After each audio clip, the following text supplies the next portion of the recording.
Halo, assalamualaikum warahmatullahi wabarakatuh. Jumpa lagi di Permata Khofifa. Kali ini ada hal yang baru di Permata Khofifa, yaitu podcast Permata Khofifa.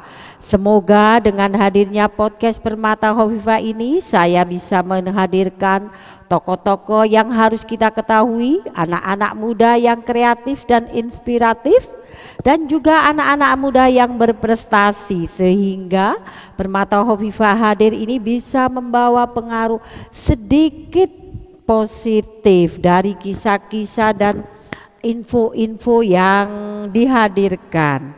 Oke, kali ini kita masih uji coba di podcast Permata Khofifa. Apakah suaranya terdengar dengan bagus di Permata Khofifa ini atau sudah enak? Oke, kali ini dengan saya sendiri, Ibu Siti Khofifa, sebagai direktur kecil dari Permata Khofifa. Semoga bisa berjaya selamanya, dan akan kali ini menghadirkan suatu cerita yang pada akhirnya bisa memberi suatu kesimpulan bahwa hidup itu jangan gampang membuat keputusan, jangan mudah berpendapat, jangan mudah mencemooh orang, atau jangan mudah menilai orang dari casingnya saja atau dari hal kecil yang kita ketahui. Oke, kita mulai ya, berawal dari sebuah kisah seorang petani yang hidup serba kekurangan. Suatu hari petani ini tanpa sengaja dihadiri oleh seekor kuda yang sangat bagus, warnanya putih. Sampai kabar itu terdengar oleh beberapa orang di penduduk tersebut. Kemudian mereka menemui Pak Petani tadi dan mengatakan mau membeli kudanya Pak Tani dengan harga yang sesuai keinginan Pak Petani. Tapi apa yang terjadi, Pak Petani tidak mau menjual kuda tersebut, dan dia mengatakan, "Pak, saya tidak mau menjual kuda tersebut karena saya tidak tahu kudanya siapa itu." Beberapa hari kemudian kuda itu lenyap di hutan. Apa yang terjadi? Petani tidak lagi memikirkan karena datang kuda itu dengan sendirinya. Begitu pula dia pulang juga atau hilang juga dengan sendirinya. Tanpa dipikir oleh petani, ternyata suatu hari kuda itu telah kembali dengan membawa sekawanan dan juga anaknya. Apa yang terjadi? Beberapa hari kemudian kabar itu terdengar lagi oleh penduduk tersebut. Penduduk dan beberapa orang itu datang menemui. "Oh, ternyata kudamu telah kembali dengan membawa anggotanya beserta anaknya. Ternyata keputusanmu tepat bahwa kamu tidak ingin menjual kuda itu. Akhirnya nanti jika kuda itu kamu jual lagi, dari beberapa itu tidak kamu jual semua, maka kamu tentunya akan memperoleh keberkahan." Sekali lagi petani itu mengatakan, "Kami tidak ingin menjualnya karena kami tidak tahu kuda itu kudanya siapa." Kemudian beberapa hari lalu anaknya pergi mengembala kuda tersebut. Tanpa diduga kemalangan terjadi menimpa pada anak laki-laki satunya. Ternyata anak laki-lakinya itu diseret oleh kuda sampai pada akhirnya kakinya patah. Petani hanya bisa menangis sambil meneteskan air matanya dan melihat anaknya yang sekarang satu-satunya tidak lagi bisa berdiri dan berjalan.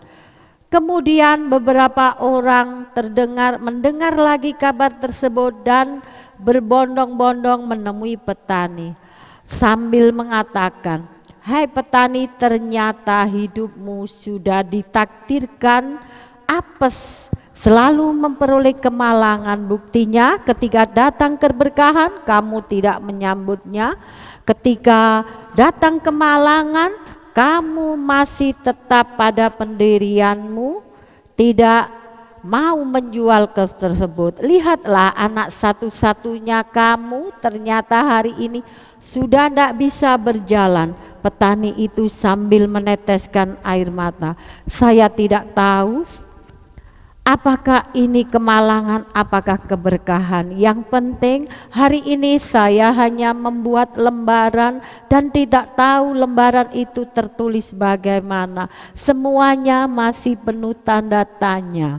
Kemudian beberapa hari dan bulan kemudian terjadilah peperangan yang mengharuskan penduduk di negeri itu untuk berperang, terutama mewajibkan bagi generasi muda dan anak laki-lakinya. Apa yang terjadi? Seluruh anak muda di desa itu, di negeri itu ikut berperang, hanya anak petani yang tidak diwajibkan. Kemudian beberapa ibu-ibu datang ke rumah petani itu sambil mengatakan, "Hai Pak Petani, ternyata kelumpuhan anakmu membawa keberkahan. Lihatlah, anak kami telah ikut berperan. Kami tidak tahu apakah besok kami masih berjumpa dengan anak kami atau sudah gugur di medan perang. Kami tidak tahu. Kami hanya menangis dan bisanya hanya menangis." Kemudian petani itu tersenyum lega sambil mengatakan, "Kalian jangan pernah gampang memutuskan sesuatu. Kalian jangan mudah berbicara dan menilai sesuatu yang belum kita ketahui. Karena pada dasarnya setiap hari kita hanya bisa menyusun lembaran-lembaran itu.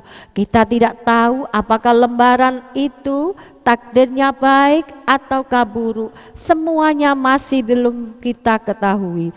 Yang penting dalam hidup, ketika keberkahan, kemalangan terjadi, semuanya akan silih berganti dan kita tidak pernah tahu. Yang penting dalam hidup kita harus pasrah, tawakal dan berdoa. Semoga lembaran-lembaran dalam hidup kita ini kita susun dengan baik. Andaikan ada ujian, itu kita terima, dan semoga hanya ujian yang mampu kita pikul sebagai bebannya. Pada akhirnya hidup itu harus bisa tawakal, dan semoga kesuksesan akan terjadi dengan bekerja keras yang kita lakukan. Kemudian ibu-ibu itu hanya bisa sedikit lega bahwa dia mengambil dan sambil membuat keputusan bahwa apa yang hari ini terjadi kita tidak hanya itu yang kita tahu, besok kita tidak tahu apa yang terjadi.